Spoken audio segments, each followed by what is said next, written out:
A very good evening. It's Monday, the 4th of July 2011, and you're watching Prime Time News live here on News First. I'm Mahina Bongzo. And I'm Ramesh Bandara. We start off with a look at your headlines tonight.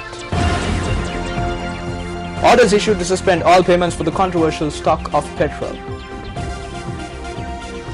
New IGP assumes duties. Underworld gang member killed in police special task force fire. Power supply to the court hearing white flag case disrupted again, prompting the bench to comment that money is being spent on unnecessary things and not on basic requirements. Moving on to the stories in detail now. President Mahinda Rajapaksa says that special attention should be drawn to low-income families and employees of the private sector when providing housing loans. The president made this comment at a function held at Temple Trees today. The agreement to provide the Jana 7 Upahara housing loan program with 1.5 billion rupees was signed before President Mahinda Rajapaksa today. According to the agreement, several state banks will provide funding to the National Housing Development Authority. The president had instructed state bank officials to find out the possibility of providing housing loans with minimum documentation. The president's media unit stated that the president had pointed out that by taking into account the needs of the people with the participation of the political leadership in the areas in question when building houses, maximum results could be reaped. United Nations Human Rights Commissioner Navi Pillay says that there is a high level of expectation by member states that Sri Lanka should seriously inquire into allegations of war crimes. She made this comment while addressing the Geneva Press Corps last Friday. I call for an international credible investigation because my office had been engaged in previous violations and investigations, all of which had been aborted within the country, and therefore we placed greater faith in an outside independent investigation. My first call was made while the conflict there was still ongoing, so really a very early stage, and I have not changed my position on that. And the many references at the last Human Rights Council to Sri Lanka and to the report of the Secretary General's panel of experts shows the degree to which this is unfinished business. The recent Channel 4 documentary added important visual imagery and testimony that complements the panel's report.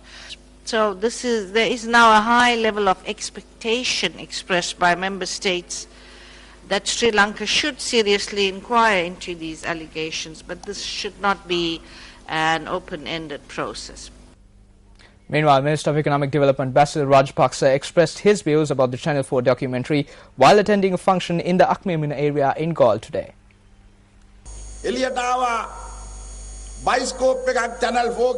A show called Channel 4 has come out. Now they are showing it everywhere. It is you who sacrificed your lives to safeguard the country. We have been able to win over independence. We have been able to win over our territorial integrity and economic independence. We don't have to bow down to anyone.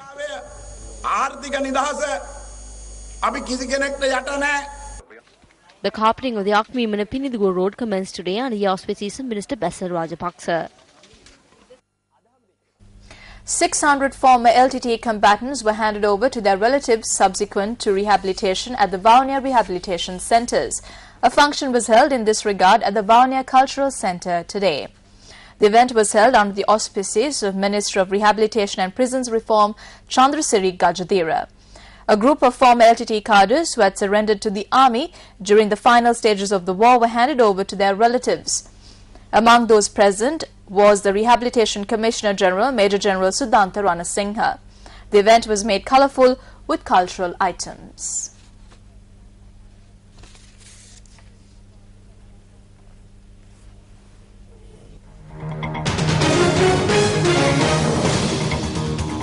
Minister of Petroleum Industries Susil Premajanta has instructed the Ceylon Petroleum Corporation to immediately halt all payments with regard to the 20,000 metric tons of petrol imported under controversial circumstances.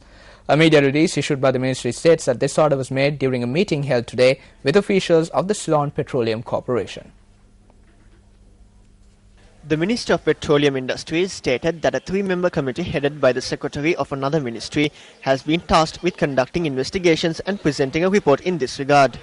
Meanwhile, following complaints that the numbers earlier publicized by the CPC to report vehicle breakdowns were dysfunctional, several new telephone numbers have been introduced for the public to lodge complaints regarding inferior petrol. The Ministry of Petroleum Industries states that accordingly the number 0115666228 should be corrected as 0115666328. Complaints can also be made on the telephone numbers 0115664941 and 0115665082. The ministry also states that complaints can be made in writing to the divisional officers and divisional management officers. The release also points out that a team has been appointed to conduct investigations and compile a survey report regarding the complaints received. Incidentally, the petrol issue was taken up at two separate media briefings today. It has not been proved through any investigation held so far that water or particles were present in any filling stations. Furthermore, certain filling stations had rejected and turned back stocks of fuel because there was water and particles present in the buses transporting fuel from Kolonnawa. This proves that the problem does not lie with the filling stations, but that water and particles were mixed in the fuel itself. We are asking the government whether action will be taken to charge something from this tanker. At a time when such a problem has arisen, the entire country is also waiting to see what action will be taken against the high-ranking officers who authorized fuel being bought by this tanker, deviating from the normal tender procedure. ඒ සඳහා කටයුතු කරපු ඉහළ නිලධාරීන්ට ගන්න ක්‍රියාමාර්ග මොනවද කියලා රටම බලාගෙන ඉන්නවා.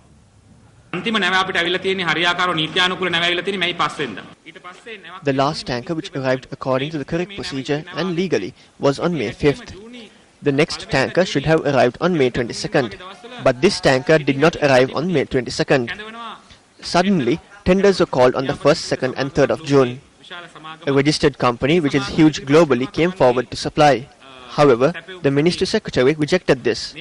Instead, this opportunity was given to a tanker of an unknown company which is not registered in Sri Lanka to bring fuel. The main question today is pertaining to the quantity of fuel brought in this tanker. This is robbery in broad daylight. මේ නැව තමයි මේ අද ප්‍රධාන ප්‍රශ්නේ වෙලා තියෙන්නේ මේ නැවෙන් ගෙනාපු තෙල් ප්‍රමාණය. මේක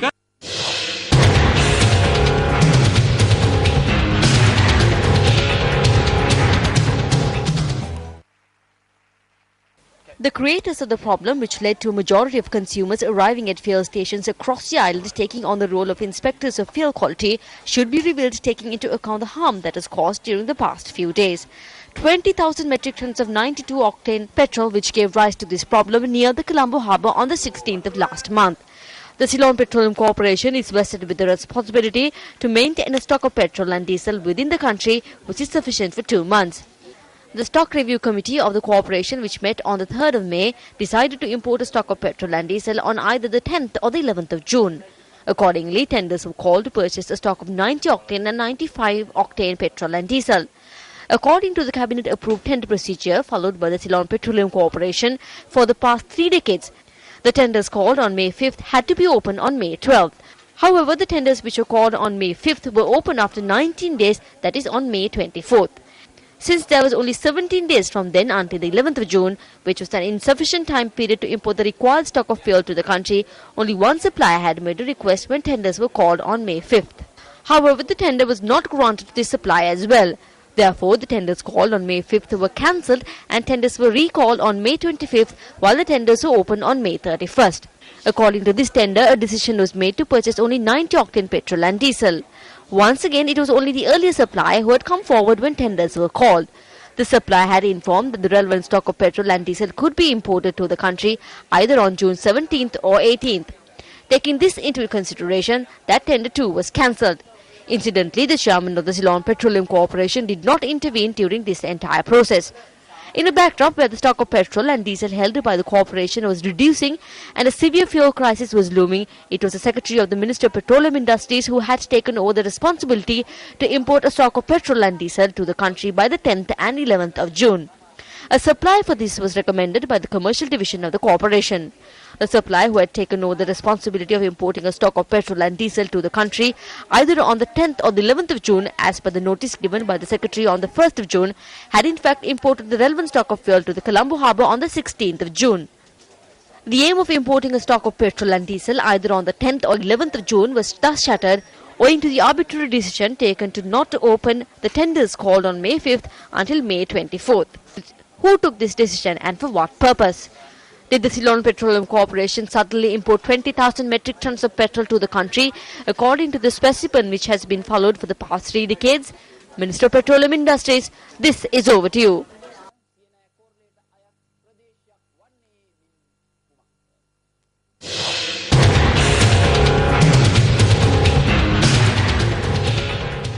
A protest organized by the United National Party was staged in Kandy today. Protest titled "The People's Agitation Against the Government's Oppression and Suppression" was held opposite the Kandy Clock Tower. The protest